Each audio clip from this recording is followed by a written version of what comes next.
আমাদের বাংলাদেশকে 5বার চোরের দিক থেকে ফাঁস বানিয়েছে।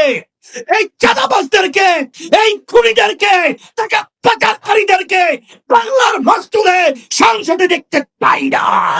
সেই নীতি আদর্শ 5ই আগস্টের পরে আপনারা দেখেছেন এক শ্রেণী তখন নেমেছিল, যখন মায়ের কান্না তখন বন্ধ হয় নাই, মা আফসোস করছে, কলিজা ফাটা চিৎকার দিচ্ছে যে আমার সন্তান আজকে আমাকে কয়েকদিন পর্যন্ত মা বলে ডাক দেয় না। আর তখন ইসলামী আন্দোলন বাংলাদেশ সহ যারা এই নীতি আদর্শ লালন করে তারা তখন নেমেছিল দেশ রক্ষার জন্য এবং সংখ্যালঘুদের জানমাল ইজ্জত এবং তাদের উপাসনালয়ের সংরক্ষণের জন্য। তখন আপনারা দেখেছেন, তখন আমরা নেমেছিলাম রাস্তার ভিতরে মানুষের কষ্ট লাঘবের জন্য, ট্রাফিকের সিগন্যালের দায়িত্ব পালন করার জন্য। আর তখন এক খেলে নেমেছে চাঁদাবাজির জন্য। একমাত্র স্মার্ট সিটি বসুন্ধরা, আধুনিকতায় এক ধাপ এগিয়ে।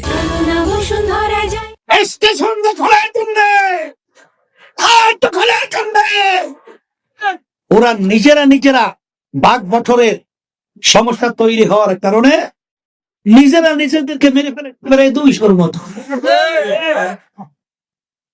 কেন্দ্রীয় নেতারা পর্যন্ত ওদের কাছে নিরাপদ নয়। আজকে ব্যবসায়ীরা ওদের কাছে নিরাপদ নয়।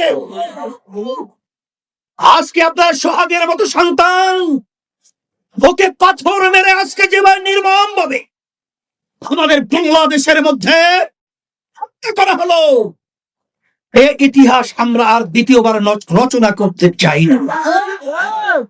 এর পরিবর্তন আমাদের কি করতে হবে? এই জন্য আমি পরিষ্কার বলছি, আমরা আওয়ামী লীগ, বিএনপি, জাতীয় পার্টির শত্রু নই, কিন্তু যারা নাকি আমাদের এই দেশকে নিয়ে লোভিয়া, যারা আমাদের বাংলাদেশকে 5বার চোরের দিক থেকে ফাঁস বানিয়েছে, এই চাঁদাবাজদেরকে, এই খুনিদেরকে, টাকা পাচারকারীদেরকে বাংলার মাস্তুলে সংসদে দেখতে পাই না।